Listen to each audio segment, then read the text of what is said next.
Komið þið sæl og verið velkomin í föstudagsþátt N4, helgarþáttinn. Að þessu sinni tökum við þáttinn upp í menningarhúsinu Bergi á Dalvík. Við komum víða við í þættinum, tölum við veitingamanninn hérna í menningarhúsinu. Við tölum líka við þingmann og spurjum hvað hann gerir nú í sumarleyfinu. Fjallaleiðsögumaður kemur í heimsókn, formaður bændasamtaka og svo sjáum við til svona hverju fram vindur.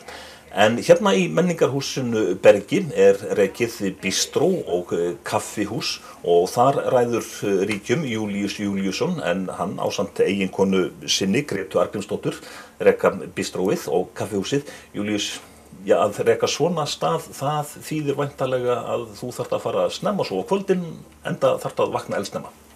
Það er hárrétt. Það þarf að vakna snemma og það þýðir ekkert að skrópa í því og það þarf að sofna snemma en það kannski það mætti vera duglegri við það en það kemur, þannig að já, það þarf að vakna snemma.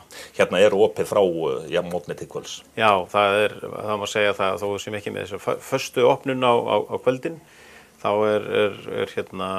erum við með hópa og það mikið að vera og slúðist, þannig að. Hvenær svona mest að vera hjá okkur? Það þá í hádeginu þegar fólk að koma hérna? Já, svona öllu jöfnu. Það svona okkar kannski fyrir utan heimabakkað í kaffhúsinu okkar tertur og það allt saman þá hádegis hlaðborðið okkar svona þekktasta vara, ef við getum sagt sem svo. Og hér oft upp undir 100 manns í hádegi. Og kannski mörg tungumál sem að heyrast? Já, það þau og náttúrulega yfir sumartíman og rauninni vorið og svona ferði að aukast yfir árið þannilega þó að veturinn sé minna ferðamanninn þá þeir á nánast öllum vikum ársins og núna yfir sumartíma þá heyrast ýmsar tungur, já. Gefur þér tíma til þess að spjalla við gesti? Nei, já, ég reyni það en það bara svona eins og þegar mesti fjöldin þá bara nóg að gera og það maður svona saknar og þegar við lögðum að staði þetta þá var einmitt sá hluti sem maður kannski var svolítið spenntur fyrir að geta fengið smá innsýn í hvaðan gestirnir væru og svoleiðis en maður því aðeins en það mætti vera meira.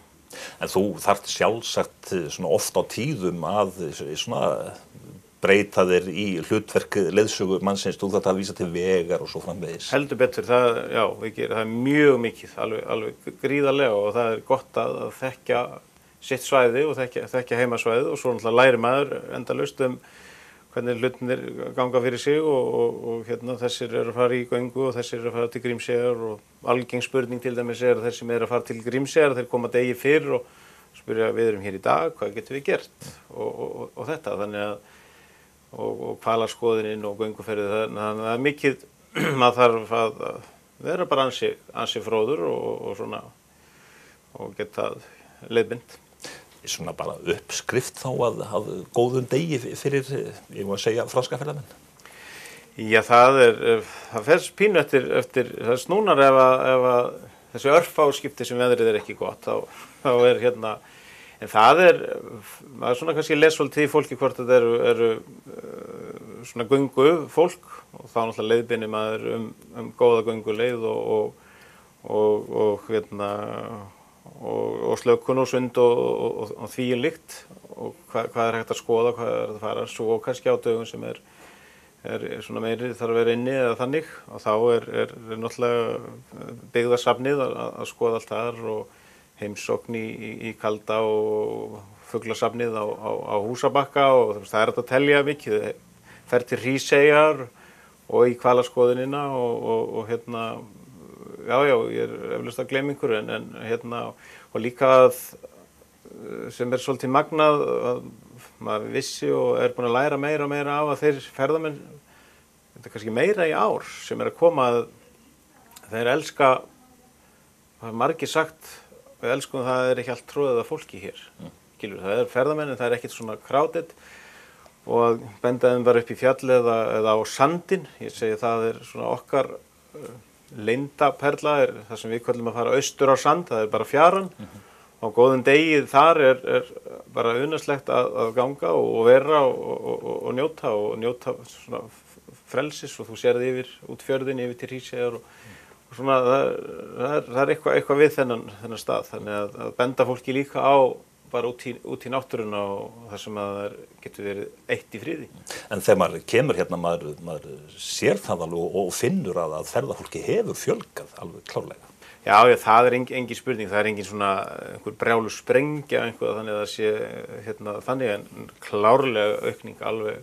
Og ég held að hún sé hérna svona jafnt og þétt, það sé bara gott. Við lærum að gera bara vel þá hægt og bítandi og örugglega. Þannig að það langt frá að Dalvík sé einhver gegnumkeyrslubær. Það er langt frá, já, og það eflaust upplifa með það, því sjálfsögðu höfum við hér perlur í kringum okkur og menn að fara þangað og keyra í gegnum bæinn, það er alveg klárt en Ólafsfjörður og Siglufjörður og yfir vetratíman það rosalega mikilvæg vorið þessi fjallaskíðamennska hér allan Tröllaskagann sem er frábært sko. En það nóg að vera hjá þér og ykkur hérna í Þulu og í menningarhúsinu en þú ert nú með ýmis önnur járn í eldinum og nú bara nálgast fiskidagunum mikli. Já, heldur betur. 16. skiptið lagt af stað í þetta, já, eins og við kallum þetta ævintýri af því að það að mörgu leyti. Þannig að hérna, og það bara í orðsins fyllstu merkingu, allt á fullu og rosalega margir sem koma að þess á mörgum stöðum og hérna þannig að þetta það merkilegt að sjá svona, það svona í seinni árin sem maður áttar sig alltaf betur og betur, hvað það mikið sem gerist á þessum tíma, fyrir þarna vorið og svo framvegis sko. Að til þess að ein helgi gangi algjörlega upp að sjá öll þessi tannhjól virka, það magnað. Þannig að það ekki þannig og þetta ekki orðið það smurt og bara automatist að þú bara opnar ekki tölvuna bara 10 dögum fyrir og það bara sama skipulagi fyrir það. Nei, það ekkert til sem heitir það og það ekkert sem að gengur, þó að gangi smurt en það þarf að fara yfir öll tannhjólin þegar við erum að nota þetta líkingamál og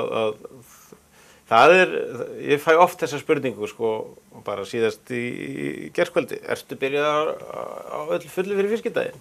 Og það byrjar ákveðið verkefni strax eftir síðasta fiskidag og síðan ákveðið þarna haustið og svo í janúar og svo þetta bara sko frá apríl og fram að þetta alveg hérna jafnt og þétt og maí, júní og júlí bara allir þeir tíma dagsins sem maður vakandi og ekki annarri vinnu.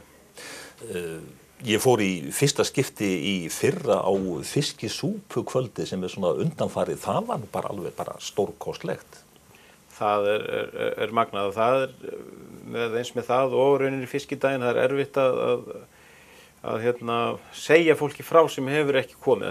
Þetta svo erfitt að festa fingur á þetta andrúmsloft sem að skapast eins og þetta að fólk sé að bjóða heim í garða sumir inn til sín og það myndast eitthvað sérstakt andrúmsloft eins og við vitna í bæði séra Jón Helga Þórarinsson og Pálma Matthíasson prestað, þeir notuðu báðir þessi orð sitt í hverju lagi að það myndast eitthvað kærleikslíkt andrúmsloft sem að og það sé það sem að fólk sé að sækja í.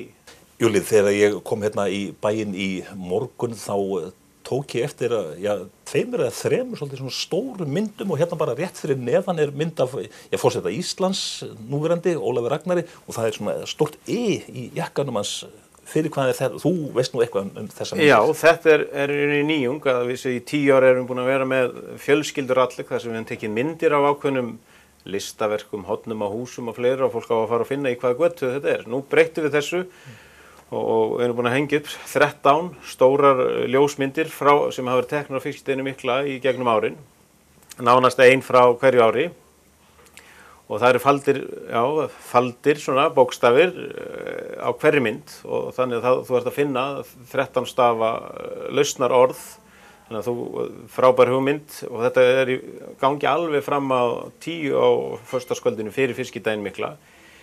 Og þú fær bara eyðublað, þetta kostar ekki neitt, þú kemur með fjölskylduna og labbar allan bæ, þetta út allan bæ, 13 myndir og þú bókar hjá þér stafina og finnur lausnarorðið og skilar þessu inn og við drögum á sviðin á fiskidaginn mikla, 5 vinninga, andvirði 250.000 krónur og þetta ljósmyndasýning í leiðinni líka og svona kannski heimildapínu gegnum árin og þær eru ásettar eins og þessi mynd forsetanum hér 2006 og svona þannig að þetta er skemmtilegur leikur, ókeypis fyrir alla fjölskylduna og skora á alla að þetta byrjaði í gærkvöldi og við fengum strax ótrúlega skemmtileg viðbrögð en við erum yfirleitt bjartsýnir og allt það en mjög skemmtileg viðbrögð við þessu bara strax. Þetta skemmtilegt, FESKEDAGUREN 13, fiskidagurinn. Nei. Júlíus Júlíusson, vert hérna í menningarhúsinu á Bergi, þakka þér fyrir og á eftir þá fáum við formann Búnaðarsambands Eyjafjarðar.